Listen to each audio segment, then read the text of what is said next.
नमस्कार दोस्तों, स्वागत है आप सभी लोगों का अपने YouTube चैनल ऑनलाइन क्लासेस में। और आज हम एक नए अध्याय के साथ यानी विश्व भूगोल और विश्व भूगोल में एक हमारा चैप्टर है अक्षांश और देशांतर रेखाएं। तो इसके बारे में हम अध्ययन करेंगे क्योंकि यहाँ से परीक्षाओं में बार बार प्रश्न पूछ लिए जाते हैं। तो ये भी चैप्टर इम्पॉर्टेंट है क्योंकि कई बार परीक्षा में यहाँ से प्रश्न पूछे गए हुए हैं।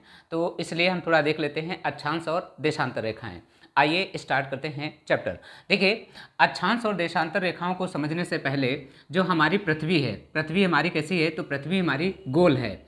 आप देखे होंगे जो हमारी पृथ्वी गोल है, इस पृथ्वी को दो भागों में एक रेखा जो है विभाजित करती है, जो कि पृथ्वी को बराबर दो भागों में विभाजित कर देती है। इस रेखा का नाम है विषुवत रेखा। इस रेखा का नाम है विषुवत रेखा। और ये जो विषुवत रेखा है ये कितने डिग्री पर स्थित है? तो ये 0 डिग्री रेखा पर स्थित है। कई बार ये प्रश्न पूछा जाता है कि विषुवत रेखा है वो कितने डिग्री पर स्थित है? तो 0 डिग्री रेखा पर स्थित है। अब देखिए, जो हमारी 0 डिग्री जो विषुवत रेखा है ये क्या करती है? ये पृथ्वी को दो बराबर हिस्सों में बांट देती है। एक तो हमारा हो जाता है यानी उत्तरी ध्रुव, और एक हमारा हो जाता है दक्षिणी ध्रुव। यानी यहाँ से हम इसको इंग्लिश में कहें नॉर्थ पोल और हिंदी में कहते इसको, अब नीचे वाला हो जाता है हमारा दक्षिणी ध्रुव। इसको हम कहते हैं दक्षिणी ध्रुव, यानी इसी को कहते हैं साउथ पोल। देखिए, ऊपर वाला हो जाता है हमारा नॉर्थ पोल और नीचे वाला जाता है साउथ पोल, यानी उत्तरी ध्रुव और दक्षिणी ध्रुव। तो इसका मतलब ये है कि पृथ्वी को हमारे दो भागों में विभाजित करने वाली रेखा विषुवत रेखा है, जो कि दो बराबर हिस्सों में विभाजित कर देती है।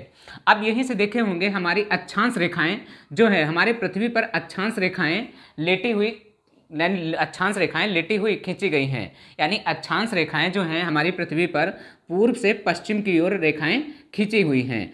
तो ये भी जो है प्रश्न पूछा जाता है कि पृथ्वी पर अक्षांश रेखाएं कैसी हैं? तो पृथ्वी पर अक्षांश रेखाएं पूरब से पश्चिम की ओर खींची हुई रेखाएं हैं। और ये वास्तविकता, ये जो रेखाएं हमारी हैं अक्षांश रेखाएं, ये वास्तविकता ये एक अक्षांश रेखा ना होकर के ये एक वृत्त हैं।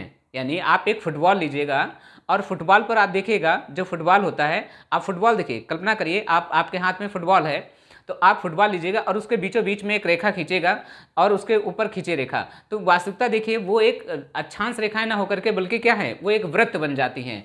तो इस तरीके से हमारी पृथ्वी को दो बराबर भागों में कौन सी रेखा विभाजित करती है? यानी विषुवत रेखा विभाजित करती है। ऐसे यानी कौन से? एक तो उत्तरी ध्रुव हो जाता है, दूसरा दक्षिणी ध्रुव हो जाता है। तो अक्षांश रेखाएं हमारी किधर से खींची हैं? पूरब से पश्चिम की ओर खींची हुई रेखाएं हैं। नेक्स्ट है, अब देखिए इसके उत्तरी ध्रुव में हम यानी यहाँ से काउंटिंग करते हैं तो हमारी 1 2 3 4 5 इसी तरीके से करते करते हम कहाँ तक आते हैं? तो ऊपर आते हैं 90 डिग्री तक आते हैं। कहाँ? ये जो हमारा बिंदु दिख रहा है ये हमारा यहाँ 90 डिग्री तक आते हैं। थोड़ा इसको हम मिटा देते हैं। यहाँ तक हमारा कितना? 90 डिग्री तक हम यहाँ तक आते हैं। तो हमारी यानी एक अक्षांश रेखा है, प्रत्येक 1 डिग्री पर स्थित है। ये भी जो है यानी एक अक्षांश रेखा 1 डिग्री पर स्थित है। तो ऐसे हम उत्तर में जाते हैं तो हमारी कितनी अक्षांश रेखाएं हैं? यानी देखिए, आप उत्तर में जाते हैं 90 डिग्री अक्षांश तक, तो यानी प्रत्येक 1 डिग्री पर एक अक्षांश रेखा स्थित है। तो हमारी कुल अक्षांश रेखाएं कितनी हैं? यानी 90 उत्तर दिशा में हैं।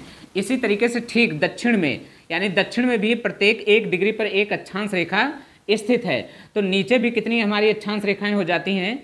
अक्षांश रेखाएं हमारी नीचे भी कहाँ तक हो जाती हैं? यानी अक्षांश रेखाएं नीचे यहाँ तक भी 90 अक्षांश रेखाएं हमारी हो जाती हैं। तो 90 और 90 180। अब क्या हम कहें कि हमारी अक्षांश रेखाएं 180 होती हैं? तो आपका आंसर होगा गलत। अक्षांश रेखाओं की संख्या 180 नहीं होती है।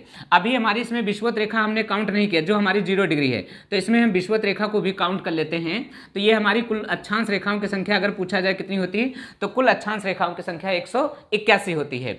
अब इसमें देखिए और क्या प्रश्न बन सकता है कि सबसे बड़ी अक्षांश रेखा कौन सी है? तो सबसे बड़ी अक्षांश रेखा जो पृथ्वी को यानी दो भागों में विभाजित करती है, तो पृथ्वी को दो भागों में कौन सी रेखा विभाजित करती है? विषुवत रेखा विभाजित करती है। कहते हैं 0 डिग्री। तो ये हमारी सबसे बड़ी अक्षांश रेखा है। अच्छा, जब सबसे बड़ी अक्षांश रेखा पूछा गया है तो सबसे छोटी अक्षांश रेखा भी पूछा जा सकता है। तो सबसे छोटी अक्षांश रेखा कौन है? तो हमारी जो 90 डिग्री है ये हमारी सबसे छोटी अक्षांश रेखा है। ये एक बिंदु के रूप में ऊपर दिखाई देती है, ये हमारी सबसे छोटी अक्षांश रेखा है। ऐसे ही उत्तरी ध्रुव में या फिर दक्षिणी ध्रुव में। तो कुल मिला के हमारी सबसे बड़ी अक्षांश रेखा विषुवत रेखा होती है और सबसे छोटी अक्षांश रेखा 90 डिग्री होती है। आगे देखिए, नेक्स्ट है अब अक्षांश रेखाएं। देखिए, जब है अक्षांश रेखाओं की एक खास विशेषता और होती है कि अक्षांश रेखाएं हम विषुवत रेखा से जैसे जैसे हम अक्षांश रेखा जैसे जैसे हम यानी उत्तरी ध्रुव की तरफ, विषुवत रेखा से जैसे जैसे हम उत्तरी ध्रुव की तरफ बढ़ते हैं वैसे अक्षांश रेखाओं की लंबाई घटती चली जाती है। आप यहाँ चित्र में देखिए, जितनी बड़ी अक्षांश रेखा हमारी 0 डिग्री है यानी विषुवत रेखा है, क्या उतनी हमारी एक डिग्री जो अक्षांश रेखा है क्या उतनी बड़ी ये है? नहीं है। यानी एक डिग्री जितनी बड़ी अक्षांश रेखा है उतनी बड़ी 2 डिग्री जो हमारी अक्षांश रेखा है वो नहीं बड़ी है। इसका मतलब जैसे जैसे हम विषुवत रेखा से उत्तरी ध्रुव की तरफ जाते हैं वैसे वैसे हमारे अक्षांश रेखाओं की लंबाई घटती चली जाती है। दूसरा पॉइंट यहां पर और विशेष है कि यदि हम मान लो उत्तरी ध्रुव से विषुवत रेखा की तरफ आते हैं तो हमारे अक्षांश रेखाओं की लंबाई बढ़ती चली जाती है। आप देखिए, जब उत्तरी ध्रुव से किधर आप आएंगे, विषुवत रेखा की तरफ आएंगे तो अक्षांश रेखाओं की लंबाई बढ़ती चली जाती है। ये इनकी दूसरी विशेषता थी। आगे देखिए, कभी कभी यह भी पूछा जाता है कि हमारी जो अक्षांश रेखा है, ये अक्षांश रेखा, एक अक्षांश रेखा से दूसरे अक्षांश रेखा के बीच में कितने किलोमीटर का अंतर होता है? तो देखिए, हमारे एक अक्षांश से और दूसरे अक्षांश रेखा के बीच में, ये देखिए एक अक्षांश ये है और एक अक्षांश ये, तो एक अक्षांश से दूसरे अक्षांश के बीच में कितने किलोमीटर की दूरी होती है? तो 111 किलोमीटर की दूरी होती है। कई बार पूछा गया है कि दो अक्षांश रेखाओं के बीच की दूरी कितनी होती है? 111 किलोमीटर होती है। अब ये कि देखिए, कहीं कहीं ये भी पूछ लिया जाता है कि एक यानी दो अक्षांश रेखाओं के बीच की दूरी जो यानी दूरी है, ये वाला जो क्षेत्र है, ये वाला जो ये खाली एरिया, जो इस एरिया को क्या नाम दिया जाता है? तो यानी दो अक्षांश रेखाओं के जो खाली एरिया होता है उसका नाम क्या दिया जाता है? तो उसका नाम जोन दिया जाता है। ये भी परीक्षा में पूछा हुआ प्रश्न है कि दो अक्षांश रेखाओं के जो खाली स्थान है उसका नाम क्या दिया जाता है? उसका नाम जोन दिया जाता है। कई बार ये परीक्षा में पूछा हुआ प्रश्न है। अब ये देखिए, इसका मतलब ये है कि यदि मान लो हम 0 डिग्री यानी विषुवत रेखा पर खड़े हुए हैं और आप मान लो एक अक्षांश रेखा पर खड़े हुए हैं, तो इसका मतलब हमारे और आपके बीच में कितनी दूरी है? 111 किलोमीटर की दूरी है। अगर मान लो आप यहाँ पर खड़े हुए हैं यानी दो अक्षांश रेखा पर और मैं 0 डिग्री पर खड़ा हूँ, तो इसका मतलब हमारे और आपके बीच में कितने किलोमीटर की दूरी? यानी देखिए 111 ये 111 ये, तो 111 यानी 222 किलोमीटर, यानी हमारे और आपके बीच में कितनी दूरी है? 222 किलोमीटर दूरी है। तो इसका मतलब हमने ये फिक्स किया कि यानी दो अक्षांश रेखाओं के बीच की दूरी कितनी होती है? 111 किलोमीटर। अब ऐसे जैसे हम उत्तरी ध्रुव की तरफ बढ़ते जाएंगे वैसे वैसे हमारे अक्षांश रेखाओं की लंबाई यानी दूरी बढ़ती चली जाएगी। आगे नेक्स्ट देखिए, ये तो अक्षांश रेखाओं से जो फैक्ट थे सारे अक्षांश रेखाओं से हमने यहाँ पे बात कर लिए। अब देखिए इसके बारे में अक्षांश रेखाएं, जो हमारी अक्षांश रेखाओं के साथ साथ में हम देख लेते हैं हमारी देशांतर रेखाएं। देखिए अब यहाँ पर एक मिनट, कुछ अक्षांश रेखाओं के यहाँ पर विशेष नाम दिए जाते हैं। तो कुछ अक्षांश रेखाओं के जो विशेष नाम दिए जाते हैं हमने इस चित्र में देखो दिखाने का प्रयास किया है।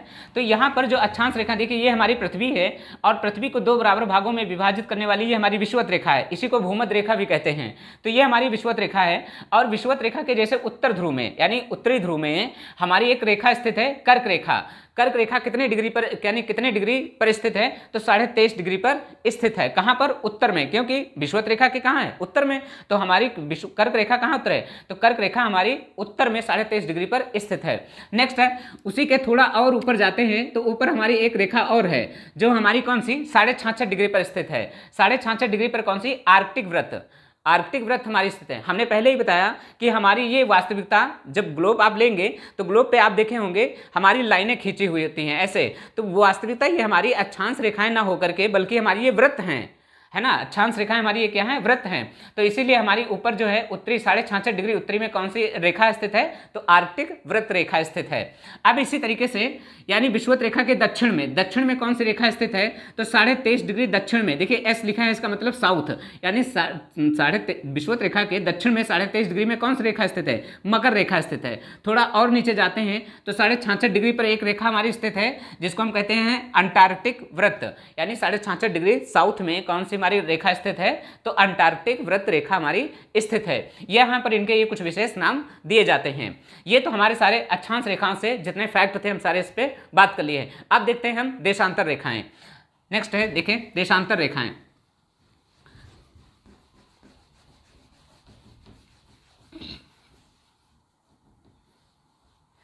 देखिए देशांतर रेखाएं भी जो हैं हमारे, ये हमारी पृथ्वी है। देशांतर रेखाओं की एक खास विशेषता ये होती है कि जो अक्षांश रेखाएं देखिए हमारी लेटी हुई संख्याएं होती हैं, मगर देशांतर रेखाएं लेटी हुई संख्या नहीं होती हैं। देशांतर रेखाएं हमारी खड़ी खड़ी रेखाएं होती हैं। और देशांतर रेखाओं की ये जो खड़ी खड़ी रेखा होती है, देखिए अक्षांश रेखा जो विषुवत रेखा होती थी, ये हमारी पृथ्वी को दो बराबर हिस्सों में विभाजित करती है। कौन से? उत्तरी ध्रुव और दक्षिणी ध्रुव। मगर यहाँ पर जो ये हमारी जो 0 डिग्री देशांतर रेखा है, यहाँ पर 0 डिग्री जो देशांतर रेखा, ये पृथ्वी को दो बराबर भागों में ये भी विभाजित करती है। मगर ये कौन से? ये हमारे कौन से? पूर्व और एक पश्चिम भाग में जो है पृथ्वी को क्या करते हैं? विभाजित करते हैं। यानी 0 डिग्री देशांतर रेखा पृथ्वी को दो बराबर हिस्सों में विभाजित करती है। कौन से? पूर्व और पश्चिम भाग में विभाजित करती है।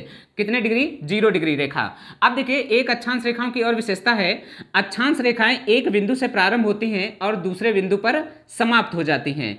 ये इनकी खासकर विशेषता है। एक बार ये परीक्षा में पूछा भी गया है प्रश्न कि कौन सी रेखाएं हैं जो एक बिंदु से प्रारंभ होती हैं और दूसरे बिंदु पर समाप्त हो जाती हैं। तो उसमें ऑप्शन था कि अक्षांश रेखाएं या फिर देशांतर रेखाएं या दोनों।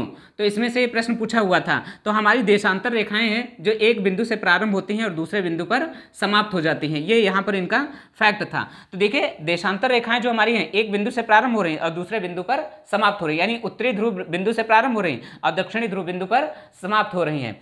दूसरी बात है देखिए देशांतर रेखाएं जो है हमारी, देशांतर रेखाएं कुल हमारी कितनी होती हैं? तो देखिए कोई भी गोलाकार जो वस्तु होती है, कोई भी गोलाकार वस्तु होती है वो 360 डिग्री की होती है। तो कुल मिला के हमारे यानी देशांतर रेखाओं की संख्या कितनी होती है? तो देशांतर रेखाओं की संख्या कितनी? 360 होती है। तो यानी अगर आप पूछा जाए, देखिए अक्षांश रेखाओं की संख्या 181 होती है, मगर देशांतर रेखाओं की संख्या यदि पूछी जाए तो कितनी होती है? 360 होती है। अब देखिए ये देशांतर रेखाओं के सबसे सर्वाधिक दूरी कहाँ पर होती है? कई बार परीक्षा में पूछा गया है कि दो देशांतर रेखाओं के बीच में सर्वाधिक दूरी कहाँ पर होती है? तो दो देशांतर रेखाओं के बीच में सर्वाधिक दूरी कहाँ पर होती है? भूमध्य रेखा पर होती है। कहाँ पर? आप देखे होंगे, चाहे उत्तरी ध्रुव में आप देखिए यहाँ पर क्या सर्वाधिक दूरी है? आपको नहीं दिखाई दे रही होगी क्योंकि यहाँ पर सर्वाधिक दूरी कम नजर आती है। सर्वाधिक दूरी देखिए कहाँ पर होती है? सर्वाधिक दूरी हमारी विषुवत रेखा पर होती है। तो इसीलिए यानी दो देशांतर रेखाओं के बीच में सर्वाधिक दूरी कहाँ पर? यानी विषुवत रेखा पर होती है। तो यहाँ पर देखिए कितनी दूरी होती है? तो देखिए दो देशांतर रेखाओं के सर्वाधिक दूरी कहाँ? विषुवत रेखा पर होती है। पहला पॉइंट आप ये नोट करिए। दूसरा पॉइंट ये नोट करिए कि दो देशांतर रेखाओं के बीच में दूरी कितनी होती है?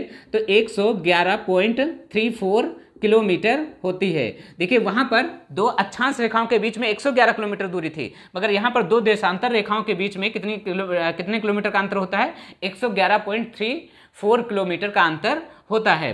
नेक्स्ट है आगे देखिए, ये भी प्रश्न पूछा जाता है कि जो दो देशांतर रेखाएं हैं, एक ये देशांतर रेखा है और एक दूसरा ये देशांतर रेखा है, तो इनके जो बीच का स्थान है, जैसे अक्षांश रेखाओं के स्थान के नाम दिया जाता था जोन, ऐसे देशांतर रेखाओं के बीच का भी नाम दिया गया है। तो ऐसे दो देशांतर रेखाओं के बीच का क्या नाम दिया गया है? तो इनका नाम गोरे दिया गया है। ये परीक्षा में पूछा गया है प्रश्न कि दो देशांतर रेखाओं के बीच के दूरी का क्या नाम दिया गया है? तो गोरे नाम दिया गया है।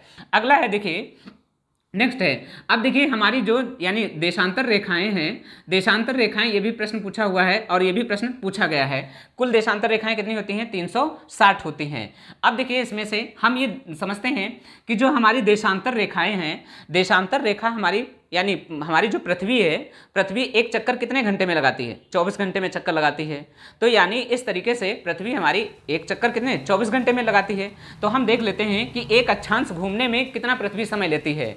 इस तरीके से अब देखिए यहाँ पे थोड़ा मैथ है, थोड़ा हम आपको समझाने का प्रयास करते हैं। देखिए यहाँ पे देखिए हमारी जो पृथ्वी है, पूरी पृथ्वी हमारी कैसी है? पृथ्वी हमारी पश्चिम से पूर्व की ओर घूमती है। किधर? पृथ्वी हमारी पश्चिम से पूर्व की ओर घूमती है। तो पृथ्वी हमारी पश्चिम से जब पूर्व की घूमती है तो पृथ्वी हमारी एक चक्कर पूरा करने में कितना समय लेती है? 24 घंटे लेती है। पृथ्वी एक चक्कर पूरा करने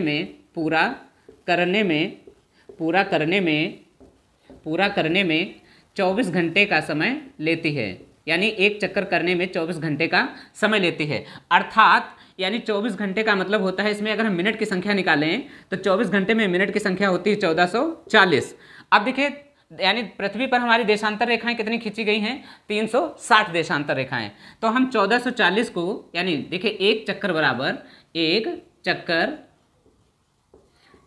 बराबर यानी 1440 बटे 360, इसको हम काटे पीटेंगे तो हमारा निकल कर आ जाएगा 4 मिनट, अर्थात यानी 4 मिनट। इसका मतलब ये है कि हमारे एक अक्षांश से दूसरे अक्षांश तक घूमने में कितना समय लगता है? 4 मिनट का समय लगता है। अब देखिए एक अक्षांश रेखा हमारी ये है। अब इसको हम थोड़ा ये मान लेते हैं सहूलियत के लिए, ये जो वाली हमारी अक्षांश रेखा है, ये वाली अक्षांश रेखा हम 0 डिग्री मान लेते हैं। थोड़ी देर के लिए हम इसको 0 डिग्री मान लेते हैं। ये वाली जो अक्षांश रेखा हमारी है, देशांतर रेखा, ये जो हमारी देशांतर रेखा है, इसको हम 0 डिग्री देशांतर रेखा मान लेते हैं थोड़ी देर के लिए।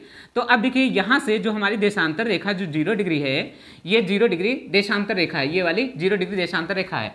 और यहाँ से देखे होंगे ये जो हमारे लंदन के ग्रीनविच नामक से ये गुजरती है। कहाँ से? लंदन के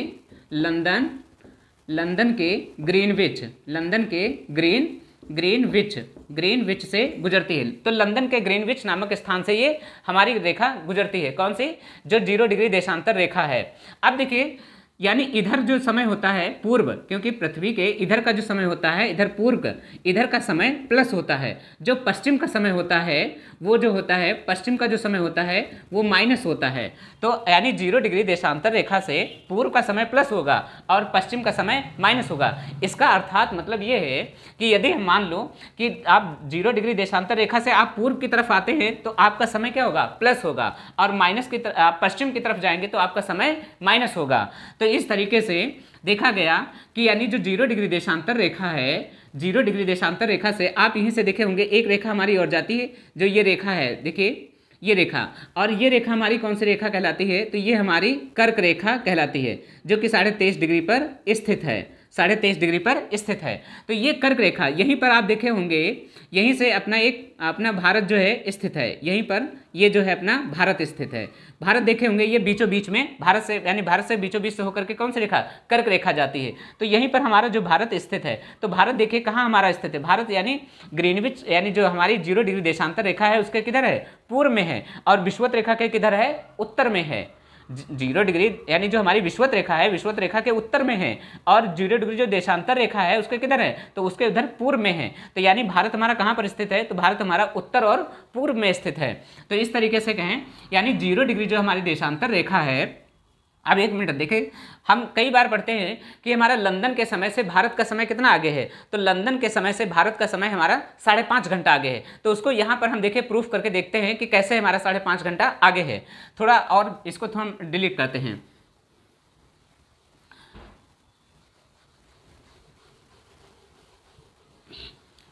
अर्थात देखिए, यानी अब 0 डिग्री हमारी देशांतर रेखा है, और भारत से जो है यानी हमारी यहाँ से देखे होंगे ये हमारी जो है यानी रेखा जो जाती है, ये हमारी एक बीचों बीच से यहाँ से रेखा जाती है, जो भारत के बीचों बीच से देशांतर रेखा गुजरती है।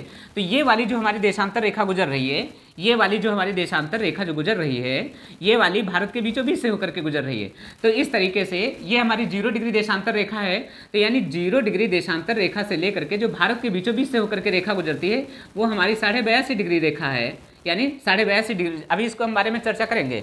82.5 डिग्री रेखा स्थित है। तो यानी हम 0 से लेकर के यानी 82 तक आएंगे, तो यानी हम कितनी अक्षांश रेखाएं तय करेंगे? यानी 82.5 डिग्री 82.5 अक्षांश रेखाएं हम तय करेंगे। और अभी हमने देखा, यानी अभी इसको देखें 82.5 का हम निकाल लेते हैं। तो अभी थोड़ा हम आधा मिनट थोड़ी देर के लिए हटा देते हैं। अभी हमने 82 को निकाल लेते हैं, 82। और अभी हमने देखा कि एक अक्षांश, एक देशांतर से दूसरे देशांतर के बीच में पृथ्वी को घूमने में कितना समय लगता है? 4 मिनट का समय लगता है।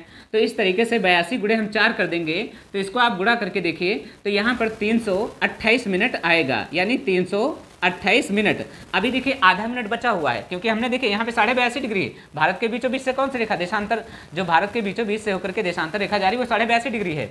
तो इस तरीके से हमने अभी 82 डिग्री का निकाला है, तो 328 मिनट आ रहा। अभी आधा मिनट और बाकी हुआ, तो आधा मिनट जो बाकी हमारा है वो 4 मिनट। इसको देखिए हम निकालेंगे तो हमारा कितना निकल कर आता है? 2 मिनट। और 2 मिनट हम क्या करेंगे? इसमें ऐड कर देंगे, तो 330 मिनट हमारा टोटल समय निकल कर आ रहा है। इसका मतलब ये है कि यानी 330 मिनट जो है, 330 मिनट देशांतर समय हमारा देखे होंगे ये 330 मिनट आया है। अब इसको यदि हम घंटे में बदल दें तो घंटे में जैसे हम इसको भाग देते हैं वैसे हमारा समय निकल कर आता है 5 घंटे 30 मिनट, ये हमारा समय टोटल निकल कर आता है। तो अर्थात यानी हम ये कह सकते हैं कि लंदन के समय से भारत का समय कितना आगे है, 5.5 घंटा आगे है। क्यों?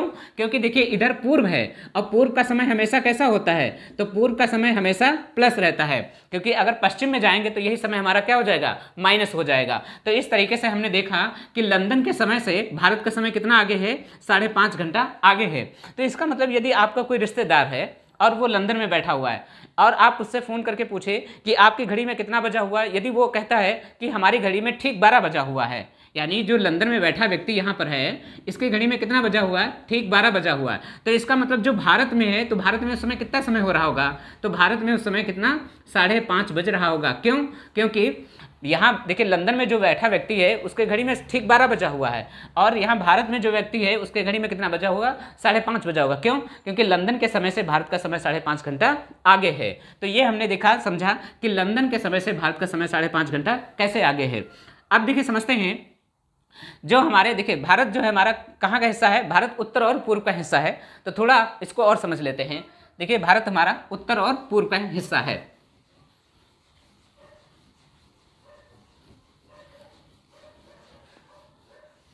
आगे एक छोटा सा और थोड़ा प्रश्न रह गया है, फैक्ट छूट गया है। देखिए ये जो हमारी थोड़ा यहीं पे बता देते हैं। देखिए ये हमारी पृथ्वी है, ये हमारी अक्षांश रेखाएं हैं, ये हमारी अक्षांश रेखाएं हैं, ये हमारी अक्षांश रेखाएं हैं और इसी पर हमारी देशांतर रेखाएं खींची हैं। इस तरीके से ये हमारी देशांतर रेखाएं खींची हुई हैं। तो कई बार ये भी प्रश्न पूछा जाता है कि 2 अक्षांश रेखाओं तथा 2 देशांतर रेखाओं, देखिए ये 2 अक्षांश रेखाएं हैं, ये दो हैं, ये अक्षांश रेखाएं हैं और ये जो हमारी हैं ये रेखा जो है हमारी ये देशांतर रेखाएं हैं। तो पूछा जाता है कि 2 अक्षांश तथा 2 देशांतर रेखाओं के मध्य अवस्थित भाग को क्या कहते हैं, यानी 2 अक्षांश और 2 देशांतर रेखाएं, 2 देशांतर रेखाओं के मध्य अवस्थित भाग को क्या कहते हैं, तो इसका नाम दिया जाता है ग्रिड। ये कई बार परीक्षा में पूछा गया है कि 2 अक्षांश तथा 2 देशांतर रेखाओं के मध्य अवस्थित भाग को क्या नाम दिया जाता है, तो ग्रिड नाम दिया जाता है। ये परीक्षा में पूछा हुआ है, तो ये छूट गया था फैक्ट, इसलिए हमने बता दिया है पे। अब नेक्स्ट हम देखते हैं कि यानी भारत की जो विस्तार है भारत का। देखिए भारत का जो समय है, भारत का समय देखिए ये हमारा भारत है और भारत का जो है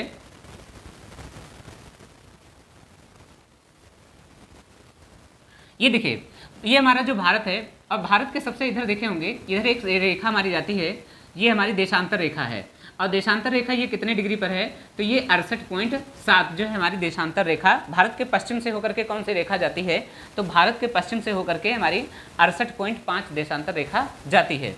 और भारत के सबसे पूर्व से देशांतर रेखा कौन सी जाती है, तो भारत के सबसे पूर्व से होकर के कौन सी देशांतर रेखा जाती है, ये हमारी जाती है 97.25 यानी पूर्वी देशांतर रेखा, पूर्वी देशांतर रेखा ये हमारी जो है पूर्वी देशांतर रेखा जाती है। तो भारत का यानी हम ये कहें कि 68 भारत की सबसे पश्चिमी देशांतर रेखा कौन सी है, 68.7 देशांतर रेखा है और सबसे पूर्व में कौन सी है, तो हमारे 97.25 है।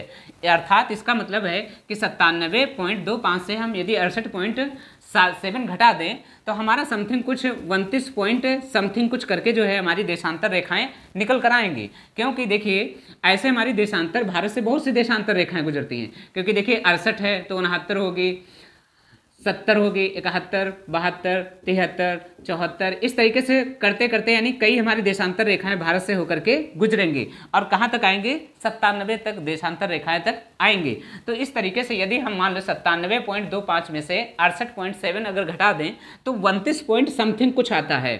इसका मतलब हम अर्थात यानी मोटा मोटा अगर हम माने तो भारत से हम मोटा मोटा माने तो भारत से मोटा मोटा यानी 30 देशांतर रेखाएं भारत से गुजरती हैं। कितनी? 30 देशांतर रेखाएं कहाँ से, भारत से होकर के गुजरती हैं। तो भारत से 30 देशांतर रेखाएं गुजरती हैं। तो हमने देखा कि एक देशांतर से दूसरे देशांतर के बीच में कितना अंतर है, 4 मिनट का अंतर है। यानी पृथ्वी हमारी एक देशांतर से दूसरे देशांतर तो घूमने में कितना समय लेती है, 4 मिनट का समय लेती है।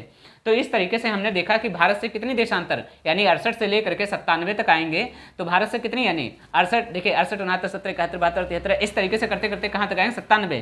तो एक मोटा मोटा हमने देखा कि भारत से कितनी देशांतर रेखाएं जाती हैं, 30 देशांतर रेखाएं रेखाएं भारत से होकर के गुजरती हैं।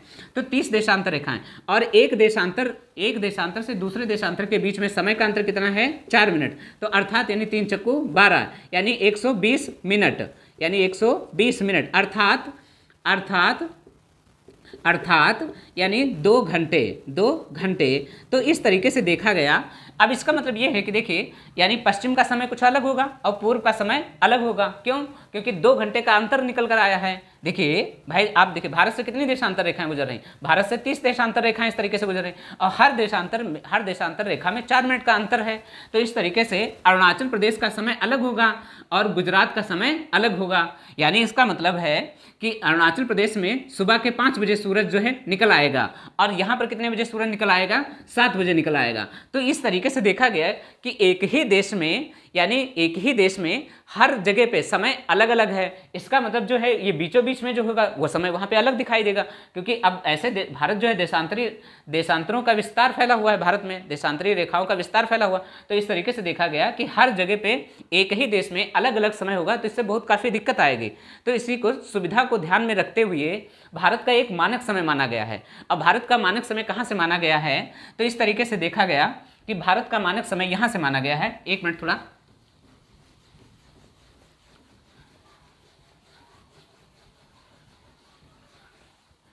इस तरीके से देखा गया कि ये जो भारत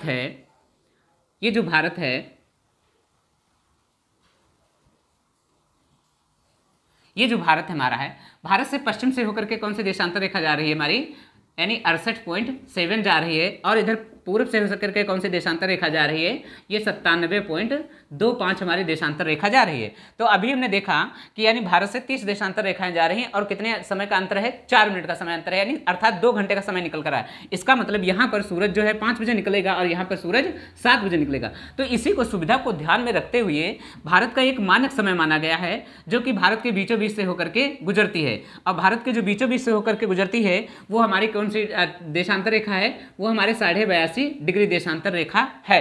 क्योंकि 82.5 डिग्री यानी 68 से हम चलेंगे तो, और 97 से इधर आएंगे, यानी ये बीचों मध्य में, भारत के मध्य में पड़ती है। तो इसीलिए भारत को जो है भारत का मानक समय यहीं से माना गया है, जो कि भारत यानी 82.5 डिग्री। तो भारत का मानक समय कहाँ से माना गया है? तो भारत का मानक समय 82.5 डिग्री देशांतर रेखा से माना गया है, जो कि उत्तर प्रदेश के इलाहाबाद नैनी नामक स्थान से गुजरती है। नेक्स्ट है, आगे देखिए, ये जो 82.5 डिग्री देशांतर रेखा है, ये भारत के कितने राज्यों से होकर के गुजरती है? कई बार ये परीक्षा में पूछा गया है कि जो 82.5 डिग्री देशांतर रेखा है भारत के कितने राज्यों से होकर के गुजरती है? तो ये जो इतनी देशांतर रेखा यहाँ से लेकर के यहाँ तो गुजर रही, ये भारत के 5 राज्यों से होकर के गुजरती है।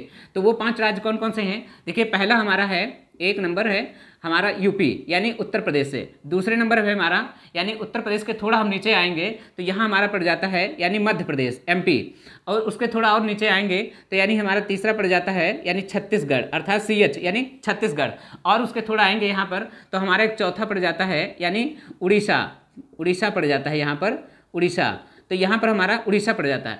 आगे नेक्स्ट थोड़ा और आएंगे तो 5वां हमारा कौन सा पड़ जाता है? यहाँ पर पड़ जाता है आंध्र प्रदेश। तो यानी ये देखिए 82.5 डिग्री देशांतर रेखा है, वो भारत के कितने राज्यों से होकर के गुजरती है? 5 राज्यों से होकर के गुजरती है। कौन से? उत्तर प्रदेश, मध्य प्रदेश, छत्तीसगढ़, उड़ीसा और आंध्र प्रदेश जो है भारत के 5 राज्यों से होकर के गुजरती है। कई बार परीक्षा में यह प्रश्न पूछा गया है, इसलिए इसको ध्यान रखना है कि 82.5 डिग्री भारत की देशांतर रेखा कितने राज्यों से होकर के गुजरती है? 5 राज्यों से होकर के गुजरती। कौन कौन से? 4 ऑप्शन दे देगा, इसी में से कोई एक हटा देगा और पूछ लीजिएगा कौन से इसमें से 82.5 डिग्री देशांतर रेखा किस राज्य से होकर के नहीं गुजरती है। तो इस तरीके से भी प्रश्न पूछा जा सकता है, क्योंकि आजकल काफ़ी ट्रेंडिंग में बना रहता है, नहीं वाला जरूर प्रश्न पूछता है, तो इस तरीके से प्रश्न पूछ लिया जाता है। अब देखिए थोड़ा हमारी देशांतर रेखा हमने समझ लिया कि भारत से देशांतर रेखाएं कितनी जाती हैं। तो ये जो है भारत की यहाँ से हमने देखा अक्षांश रेखाएं हमने देख लिया और सारी देशांतर रेखाएं भी समझ लिए। तो ये जो है मोटा यहाँ से हमारा पूरा चैप्टर जो है कंप्लीट होता है अक्षांश और देशांतर रेखाओं से, और इसके बारे में हम नेक्स्ट वीडियो में भारत की अवस्थिति और विस्तार के बारे में अध्ययन करेंगे। मिलते हैं नेक्स्ट वीडियो में, तब तक के लिए नमस्कार।